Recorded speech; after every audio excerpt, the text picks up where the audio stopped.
So hi friends, welcome to our channel. Friends, మనకి government of India కింద పనిచేస్తున్నటువంటి యొక్క ప్రభుత్వ సంస్థ నుంచి గ్రూప్ ఏ క్యాడర్లో ఖాళీగా ఉన్నటువంటి పర్మనెంట్ అసిస్టెంట్ ఉద్యోగాలకి సంబంధించి ఈ యొక్క జాబ్ నోటిఫికేషన్ అనేది రిలీజ్ చేయడం జరిగింది. ఈ యొక్క పోస్ట్కి సెలెక్ట్ అయినటువంటి క్యాడర్స్కి అన్ని అలవెన్సెస్ కలుపుకుంటే దాదాపుగా మనకి 1 lakh వరకు కూడా మంత్లీ శాలరీ అనేది రావడం జరుగుతుంది. మెయిల్ అండ్ ఫీమేల్ క్యాండిడేట్స్ ఇద్దరు కూడా ఈ యొక్క జాబ్స్కి అప్లై అనేది చేసుకోవచ్చు. ఎలాంటి ఎక్స్పీరియన్స్ అనేది కూడా ఉండాల్సినటువంటి అవసరమే తెలీదు. ఈ విధంగా ఇక్కడ నోటిఫికేషన్కి సంబంధించి కంప్లీట్ డీటెయిల్స్ అన్నిటిని కూడా ఈ యొక్క వీడియోలో డిస్కస్ అయితే చేద్దాం. సో ఎవరు కూడా స్కిప్ అయితే చేయదు గైస్. ఫస్ట్ టైం మన ఛానల్ని విజిట్ చేస్తున్నట్టయితే కనుక సబ్స్క్రైబ్ అయితే చేసుకుని బెల్ ఐకాన్ కూడా యాక్టివేట్ చేసి పెట్టుకోండి. ఇంకా ఎవరైనా వీడియోని లైక్ చేయనట్లయితే కనుక డెఫినెట్గా వీడియోని లైక్ చేసేటువంటి ప్రయత్నం అయితే చేయండి guys. Okay, let's start the video. First of all ఇక పోస్ట్లకి సంబంధించి ఇంపార్టెంట్ డేట్స్ విషయానికి వచ్చేట్లయితే కనుక ఆల్రెడీ మనకి అప్లికేషన్ ప్రాసెస్ అనేది స్టార్ట్ కావడం జరిగింది. ఇక లాస్ట్ విషయానికి వచ్చేట్లయితే కనుక March 25th వరకు కూడా ఈ యొక్క రిక్రూట్మెంట్కి ఆన్లైన్లో అప్లికేషన్స్ అనేవి సబ్మిట్ అయితే చేసుకోవాల్సి అయితే ఉంటుంది.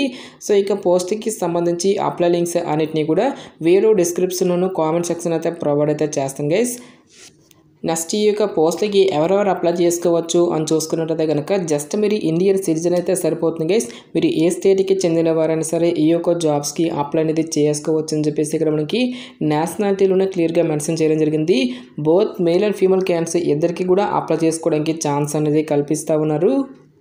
నెక్స్ట్ ఈ యొక్క పోస్టులకి సంబంధించి అప్లై చేసుకోవడానికి మీకు ఉండాల్సినటువంటి ఏజ్ లిమిట్ విషయానికి వచ్చేటైతే కనుక August 1st, 2025 నాటికి మీకు మినిమం ఏజ్ అనేది 20 years అయితే కంప్లీట్ అయి ఉండాలి.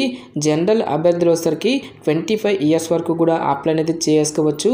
నెక్స్ట్ మనకి క్యాస్ట్ వరకు కూడా ఏజ్ రిలాక్సేషన్స్ అనేవి ఉంటాయి కాబట్టి ఓబీసీ క్యాన్స్ వచ్చేసరికి 28 years వరకు, ఎస్సీ ఎస్టీ క్యాన్స్ వచ్చేసరికి 30 years వరకు కూడా అప్లై చేసుకోవడానికి ఛాన్స్ అనేది కల్పిస్తూ ఉన్నారు.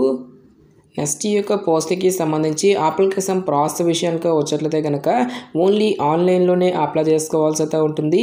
అప్లికేషన్ ఫీజుకి సంబంధించిన డీటెయిల్స్ కనుక చూసుకున్నట్లయితే కనుక ఆల్ ఫీమేల్ క్యాండిడేట్స్తో పాటు ఎస్సీ ఎస్టీ క్యాండిడేట్స్ ఎవరైతే ఉంటారో ఈ యొక్క క్యాండిడేట్స్ ఎటువంటి అప్లికేషన్ ఫీజు అనేది కూడా పే చేస్తున్నటువంటి అవసరమే తెలీదు. ఈ యొక్క క్యాండిడేట్స్ అందరూ కూడా ఫ్రీగా అప్లై అనేది చేసుకోవచ్చు గైస్. సో రిమైనింగ్ కేటగిరీకి చెందినటువంటి క్యాండిడేట్స్ అందరూ కూడా 200 rupees అప్లికేషన్ ఫీజు దాన్ని ఆన్లైన్లో పే చేయాల్సి అయితే ఉంటుంది. సో పోస్టుల వరకు వేకెన్సీస్కి సంబంధించిన డీటెయిల్స్ కనుక చూసుకున్నట్టయితే కనుక ఈ యొక్క నోటిఫికేషన్ ద్వారా మనకి ఆల్ ఓవర్ ఇండియా వైజ్గా వివిధ రకాల సెంట్రల్ సెక్యూరిటీ ఫోర్స్ విభాగాలలో ఖాళీగా ఉన్నటువంటి పర్మనెంట్ అసిస్టెంట్ కమాండెంట్ ఉద్యోగులకి సంబంధించి ఈ యొక్క జాబ్ నోటిఫికేషన్ అనేది రిలీజ్ చేయడం జరిగింది. సో ఇక్కడ మనకి ఏఎస్ సెక్యూరిటీ ఫోర్స్లలో ఎన్ని వేకెన్సీ అనేవి కేటాయించినటువంటి డీటెయిల్స్ను కూడా మనకి ఇక్కడ నోటిఫికేషన్లో ఇవ్వడం జరిగింది.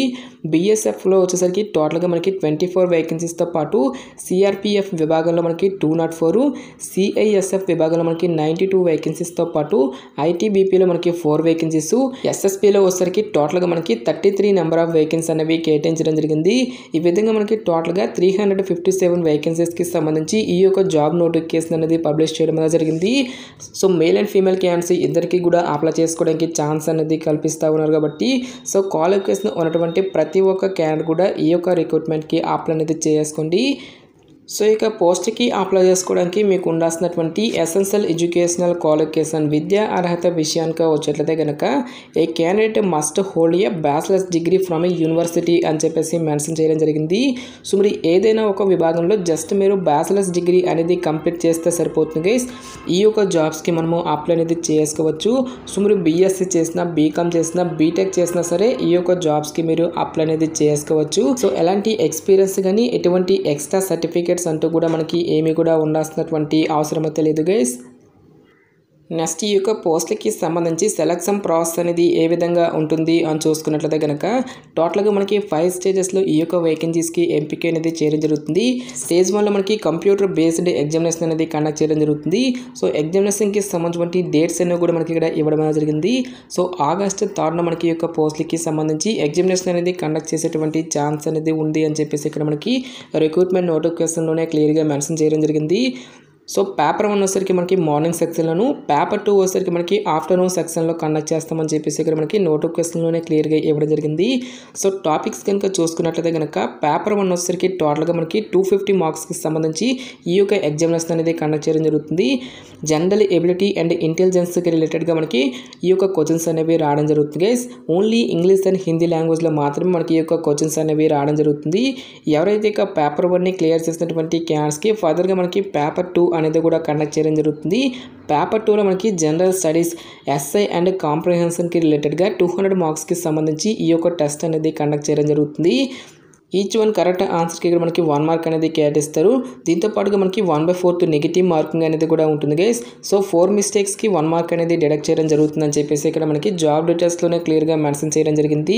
ఎవరైతే ఇక రిటర్న్ ఎగ్జామినేషన్ని క్లియర్ చేసినటువంటి క్యాండిడేట్స్కి స్టేజ్ 2లో మనకి ఫిజికల్ స్టాండ్స్తో పాటుగా ఫిజికల్లీ ఎఫిషియన్సీ టెస్ట్ అనేది కూడా కండక్ట్ చేయడం జరుగుతుంది. First of all physically efficiency టెస్ట్కి సంబంధించినటువంటి డీటెయిల్స్ కనుక చూసుకున్నట్లయితే కనుక 100 మీటర్స్ రేస్ అనేది ఉంటుంది. మేల్ క్యాండిడేట్స్ వచ్చేసరికి 16 సెకండ్స్లోను, ఫీమేల్స్ వచ్చేసరికి 18 సెకండ్స్లో ఈ యొక్క రేస్ అనేది కంప్లీట్ చేయాల్సి అయితే ఉంటుంది. నెక్స్ట్ 800 మీటర్స్ రేస్ అనేది ఉంటుంది. మేల్స్ వచ్చేసరికి 3 minutes 45 సెకండ్స్లోను, ఫీమేల్స్ వచ్చేసరికి 4 minutes 45 సెకండ్స్లో ఈ యొక్క రేస్ అనేది మీరు కంప్లీట్ చేయాల్సి అయితే ఉంటుంది. నెక్స్ట్ లాంగ్ జంప్ అనేది ఉంటుంది. మేల్స్కి వచ్చేసరికి 3.5 meters, ఫీమేల్స్కి వచ్చేసరికి 3 meters వరకు కూడా ఈ యొక్క లాంగ్ జంప్ అనేది చేయాల్సి అయితే ఉంటుంది గైస్. నెక్స్ట్ షార్ట్ పుట్ అనేది ఉంటుంది. 4.5 meters వరకు కూడా ఈ యొక్క షార్ట్ పుట్ అనేది మనం వేయాల్సి అయితే ఉంటుంది గైస్. టోటల్గా మనకి 3 ఛాన్స్ అనేవి ఇవ్వడం జరుగుతుంది. నెక్స్ట్ ఫిజికల్ స్టాండ్స్కి సంబంధించిన డీటెయిల్స్ కనుక చూసుకున్నట్లయితే కనుక ఆల్ మేల్ క్యాండిడేట్స్ అందరూ కూడా 165 centimeters అనేది హైట్ అయితే ఉండాల్సి అయితే ఉంటుంది గైస్. ఫీమేల్ క్యాండిడేట్స్ వచ్చేసరికి జస్ట్ మీరు 157 centimeters అనేది ఉంటే సరిపోతుంది. నెక్స్ట్ చెస్ట్ విషయానికి వచ్చేటైతే కనుక వితౌట్ ఎక్స్పాన్షన్ వచ్చేసరికి 81 centimeters, ఎక్స్పాన్షన్ వచ్చేసరికి మనకి 5 centimeters అనేది ఇంక్రీజ్ అయితే అవ్వాల్సి అయితే ఉంటుంది. మినిమం వెయిట్ వచ్చేసరికి మేల్స్ అయినట్లయితే కనుక 50 kgs, ఫీమేల్స్కి వచ్చేసరికి 46 kgs వెయిట్ అనేది ఉండాల్సి అయితే ఉంటుంది. నెక్స్ట్ మనకి మెడికల్ స్టాండర్డ్స్లో భాగంగా ఇక్కడ మనకి ఐసైట్కి సంబంధించిన విజన్ అనేది కూడా ఇవ్వడం జరిగింది. డిస్టెన్స్ విజన్ వచ్చేసరికి 6/6 విజన్. నెక్స్ట్ మనకి ఓవర్ సై వచ్చేసరికి 6/12 విజన్ అనేది ఉండాల్సి అయితే ఉంటుందని చెప్పేసి ఇక్కడ మనకి జాబ్ డీటెయిల్స్లోనే క్లియర్గా మెన్షన్ చేయడం జరిగింది. ఎవరైతే ఇక ఫిజికల్ స్టాండ్ టెస్ట్తో పాటుగా ఫిజికల్లీ ఎఫిషియన్సీ టెస్ట్ని క్లియర్ చేసినటువంటి క్యాండిడేట్స్కి ఫర్దర్గా మనకి పర్సనల్ ఇంటర్వ్యూ అనేది కూడా కండక్ట్ చేయడం జరుగుతుంది. ఈ యొక్క పర్సనల్ ఇంటర్వ్యూ వచ్చేసరికి టోటల్గా మనకి 150 మార్క్స్కి అయితే కండక్ట్ అయితే చేయడం జరుగుతుంది గైస్. ఈ యొక్క ఇంటర్వ్యూ కూడా క్లియర్ చేసినటువంటి క్యాండిడేట్స్కి ఫైనల్గా మనకి మెడికల్ ఎగ్జామినేషన్ అనేది కూడా కండక్ట్ చేసేసి ఈ యొక్క వేకెన్సీస్కి ఎంపిక అనేది చేయడం జరుగుతుంది. సో ఇక్కడ మనకి పేపర్ 1తో పాటు పేపర్ 2కి సంబంధించి ఏ టాపిక్స్ నుంచి క్వశ్చన్స్ అనేవి వస్తాయని చెప్పేసి కంప్లీట్గా మనకి ఇక్కడ సిలబస్ అనేది ఇవ్వడం జరిగింది. ఈ యొక్క నోటిఫికేషన్ అనేది డిస్క్రిప్షన్లో ప్రొవైడ్ చేస్తాను కాబట్టి సో ఈ యొక్క నోటిఫికేషన్ అనేది డౌన్లోడ్ చేసుకుని ఈ యొక్క డీటెయిల్స్ అన్నిటిని కూడా ఒకసారి చెక్అవుట్ అయితే చేయండి గైస్. నెక్స్ట్ ఎగ్జామినేషన్ సెంటర్స్కి సంబంధించిన డీటెయిల్స్ కనుక చూసుకున్నట్లయితే కనుక ఆంధ్రప్రదేశ్ అభ్యర్థులకు వచ్చేసరికి తిరుపతి, విశాఖపట్నం అనేటువంటి ఈ యొక్క లొకేషన్స్లో మనకి ఎగ్జామినేషన్స్ అనేవి కండక్ట్ చేయడం జరుగుతుంది. నెక్స్ట్ తెలంగాణ అభ్యర్థులకు వచ్చేసరికి హైదరాబాద్లో మాత్రం మనకి ఈ యొక్క పోస్టులకి సంబంధించి ఎగ్జామినేషన్స్ అనేవి కండక్ట్ చేయడం జరుగుతుంది.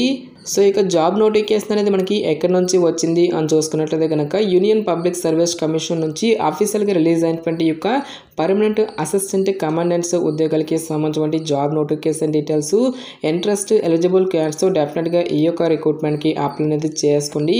సో ఇక పోస్ట్లకి సెలెక్ట్ అయినటువంటి క్యాండిడేట్స్కి మంత్లీ వచ్చేసరికి 1 lakh వరకు కూడా శాలరీ అనేది రావడం జరుగుతుంది కాబట్టి సో ఎవరు కూడా ఈ యొక్క ఛాన్స్ అనేది మిస్ అనేది చేసుకోవద్దు.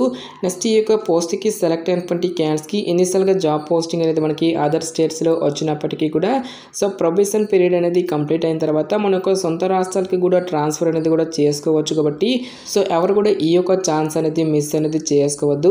నెక్స్ట్ ఈ యొక్క నోటిఫికేషన్కి సంబంధించిన లింక్స్ అన్నిటిని కూడా వీడియో డిస్క్రిప్షన్లోనూ కామెంట్ సెక్షన్లో అయితే ప్రొవైడ్ అయితే చేస్తాను గైస్.